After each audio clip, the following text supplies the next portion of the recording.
Hello, and welcome to the Narcissism Freedom channel, your safe space for healing, clarity, and emotional freedom. Whether you are new or returning, I am glad you are here. This space exists to validate your experience, strengthen your discernment, and remind you that what you felt was real.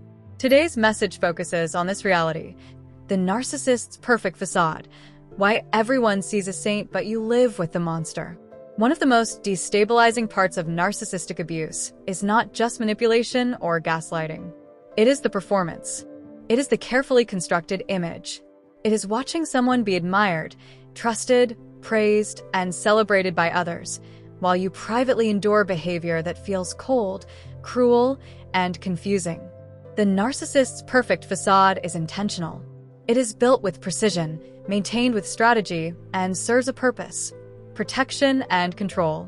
To the outside world, the narcissist may appear kind, generous, responsible, spiritual, supportive, intelligent, or charming. They know how to say the right things and show up when it benefits their image. They may volunteer publicly, speak about integrity, post inspirational messages, or present themselves as moral. But behind closed doors, the tone shifts. The same person who smiles warmly in public may withdraw affection in private. The same person who speaks gently may use sarcasm, criticism, or silent treatments at home. The same person who appears patient with friends may explode in anger when challenged by you. This contrast creates deep confusion. You may think, how can someone be so different in private? How can a person everyone calls wonderful make me feel small, anxious, or constantly on edge? The answer lies in the facade. The narcissist understands that reputation is power. If they are widely viewed as admirable, it becomes almost impossible for others to imagine them behaving badly. Their image becomes their shield. The better their public persona, the more protected they are from accountability. And when you speak about what is happening, you are often met with disbelief. They would never do that. They are such a good person. I've never seen that side of them. Maybe you're just stressed. This is where isolation intensifies. You experience emotional harm and invalidation. You begin to question your perception, memory, and feelings. This self-doubt is not weakness. It is a natural response to prolonged cognitive dissonance. Cognitive dissonance occurs when two conflicting realities exist simultaneously: the public saint and the private monster. Your brain tries to reconcile the contradiction. Because the facade is convincing, many survivors turned out inward. Consistency is the mark of character. A healthy person does not dramatically shift personalities depending on the audience.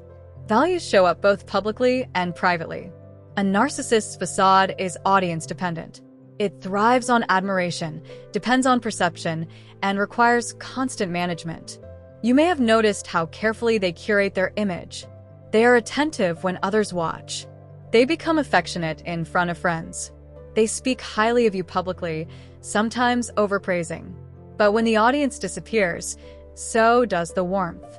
Suddenly, you are criticized for small things, blamed for their mood, told you are too sensitive, made to feel like you always fall short. This split is exhausting. Living with someone who maintains a perfect facade often feels like living in a maze. You never know which version of them you will get. You may feel relief when guests are present because behavior temporarily improves. You may feel dread when the door closes because you know the mask will drop. That dropping is rarely dramatic at first. It may begin subtly: a dismissive tone, a cutting joke, a look of irritation. Over time, those moments accumulate. Emotional erosion becomes steady. The danger of the perfect facade is that it hides abuse from others and slowly conditions you to accept it. Because everyone else sees goodness, you may feel guilty focusing on the bad. You may minimize your pain and work harder to please them, hoping the kind version you see publicly becomes permanent privately. But the facade is not the real foundation. It is the advertisement. What happens behind closed doors is the truth. Narcissists mirror what earns admiration. If humility earns trust, they perform humility. If generosity earns praise, they perform generosity. If vulnerability earns sympathy, they perform victimhood. Performance is not empathy, accountability, or emotional safety. A person with genuine empathy does not feel threatened by boundaries. They do not punish you with silence, twist conversations, or require constant validation while offering little. The narcissist's perfect facade is powerful in close-knit communities, families, workplaces, spiritual circles, where reputation spreads quickly. Speaking up feels intimidating. Fear of disbelief is overwhelming. Many survivors remain silent, not because they lack courage, but because they understand the mask's strength. You may have experienced moments where the narcissist subtly discredits you in advance. They may describe you as emotional or difficult before you express concern. These small narrative adjustments protect the facade and plant doubt in others' minds. That is not coincidence. It is image preservation.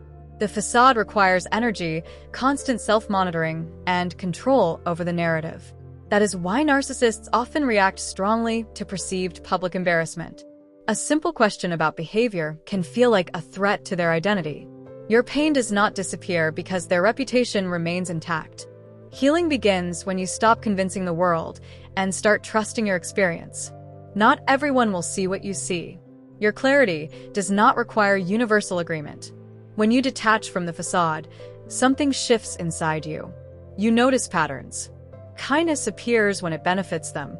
Apologies are often shallow or strategic. Real accountability is rare. Awareness restores your internal compass. The narcissist's perfect facade may continue publicly. They may continue receiving praise. But you no longer measure your truth against their image. You begin measuring behavior against consistency. You begin valuing peace over performance. You begin understanding that love does not require an audience.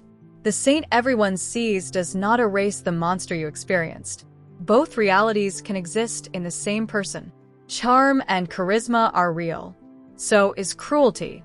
Acknowledging both does not make you bitter. It makes you clear.